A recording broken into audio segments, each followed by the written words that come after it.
Issue 2, capitalism tethered. Both developed and developing nations will be represented. And together we will work to strengthen and modernize our nation's financial systems so we can help ensure that this crisis doesn't happen again. An international finance summit. It's now on the world's agenda. The date is fixed. Not only within 2008, as French President Nicolas Sarkozy demanded, but only 11 days after our own presidential election, November the 15th. World leaders will then discuss how to reshape the architecture of the global economic system. President Sarkozy says that the Washington summit is needed to, quote-unquote, reform the capitalist system. British Prime Minister Gordon Brown has described the, quote-unquote, guiding principles to be addressed at the summit. They are transparency, sound banking, responsibility, integrity, and get this, global governance, unquote. He called for these principles to, quote-unquote, root out hidden lending around the world. Get this. To accomplish these goals, Brown said, quote, we need cross-border supervision of financial institutions. Should Obama see to it that he's wired in but unnoticed? He should not commit himself to any second Bretton Woods. Informally meet with these leaders, but no official role. Eleanor. I agree. Monica. No. I agree, one Plausible president at a deniability. time. Definitely, he can do it without even showing his hand. Issue 3, world reacts to the Obama win. This is a moment that will live in history as long as history books are written. I've talked to Senator Obama on many occasions, and I know that he is a true friend of Britain. The world at large saluted President-elect Barack Obama this week. So did Russia. But the biggest part of the message was far from congratulatory. U.S. relations with Russia are at a post-Cold War low. Recently, Russia penetrated Georgia with its military. Since then, the U.S. and Russia have exchanged harsh words. In addition, the U.S. plans to install a missile defense system in Poland. And Poland shares a border with the Russian enclave of Kaliningrad. And that intention has provoked Russia. This week, Russian President Dmitry Medvedev threw down the gauntlet to the U.S. President-elect. Medvedev declared that U.S. missiles in Poland would be matched by Russian missiles in Kaliningrad. Quote, the Russian Iskander missile system will be deployed in the Kaliningrad region to neutralize, when necessary, the missile shield of the U.S.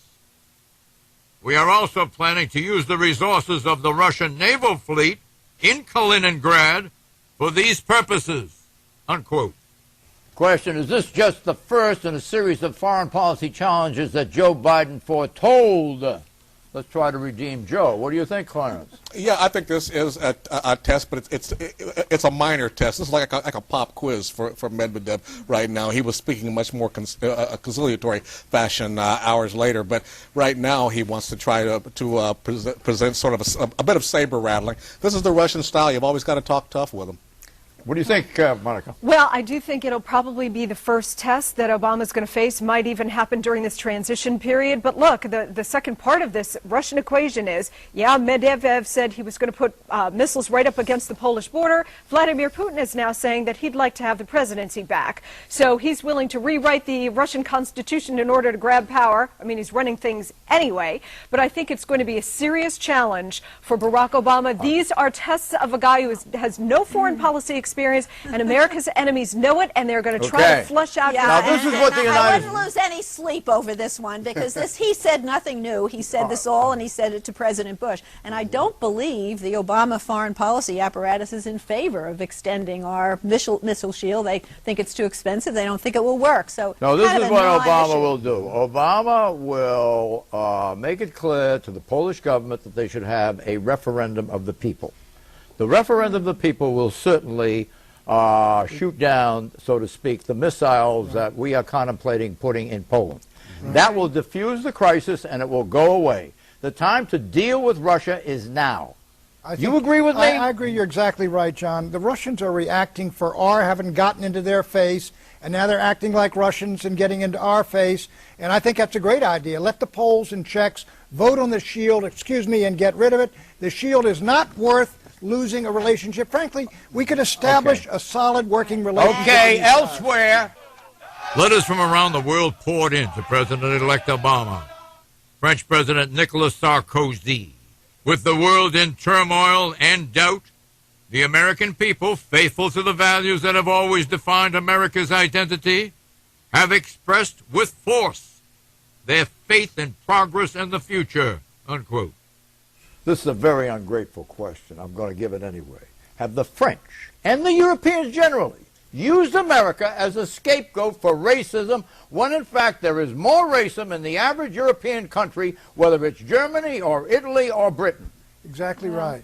Exactly. Look, America has done more to deal with the problems of race than any first world country in history. Look at Japan, look at Russia, look at Britain, and then you look at the United States and see what we've done. We've got a lot to be proud of. This is a time for some self-congratulation, but the European countries have more homogeneous populations than we have. We have a diversity that we are finally now French got 8 million Arabs. And a German newspaper had a headline, Obama resurrects American dream. Is Bobby Jindal, the governor of Louisiana, the answer of the Republican Party to Barack Obama? Pat? He's in the hunt. Eleanor? He's part of the future if they have one. Him versus Palin in 2012. The answer is yes. Bye-bye.